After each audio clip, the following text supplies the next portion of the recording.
Dumaan din si Balbuena sa ilang hamon bago naabot ang tagumpay. Nag-construction worker muna siya bago nag-umpisa sa maliit niyang parisan. Importante kasi malusog ka lang at wala kang inaapakan na tao. Kung ano yung pangarap mo, kung ano yung gusto mo, sundin mo lang. Kung nangarap ka, gawin mo agad, aksyonan mo, payo ni Balbuena sa mga dumaranas ng pagsubok. Hi, good morning. Mga kawaray, welcome to Diwata Vlogs. Ayan, gusto ko lang buksan yung bigay sa akin ng customer kong regalo daw niya sa akin. Ano kayang laman ito? Bomba. Ay, ayun. Sombrero siya. Sombrero. Maganda. Maganda. Bait naman customer ko, diba? May nagbigay sa akin ng mga damit, mayroong pang cash, mayroong sombrero. Ayan, mabait naman customer ko, mga gwapo pa. Mamaya, mapakita ko. Customer ko lang sa Diwata Mini Mart. Ayun yung Mini Mart ko, mga buwibili lang sila dito. Ganon kababait ang mga customer ko dito, guys. Kaya yung mga ingitira dyan, Diyos ko, pakabait din kayo. Para mabigyan kayo. Hindi yung ginagawa nyo lang lagi, puro panghuhusga para bantayan ako.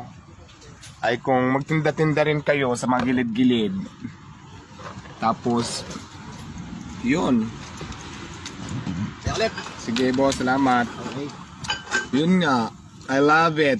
Sombrerong mahal. Mamahalin siya at saka. Ikaw mo nakabukas na. Na-discharge ka niya. Ilaw? Ayan o. Bukas. Turn light.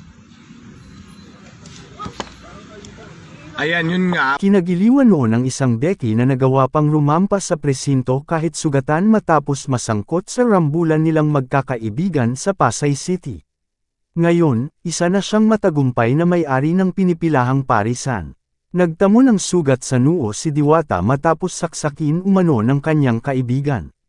Nag-ugat umano ang gulo nang magalit ang mga sospek nang paalisan niya sa ilalim ng tulay sa Pasay matapos niyang mahuli sila na gumagamit ng ilegal na droga. Nagmula sa kalangitan, lumagapak sa kalupaan. Narito na sa inyong harapan ang nag-iisang diwata na mukhang kawatan, sabi ni Balbuenas. Napa-throwback pa si Diwata nang muling ipapanood sa kanya ang balita tungkol sa kanya noon. Sabi ko, ako ba to? Hindi ako makapaniwala na ako yun, sabi ni Balbuena.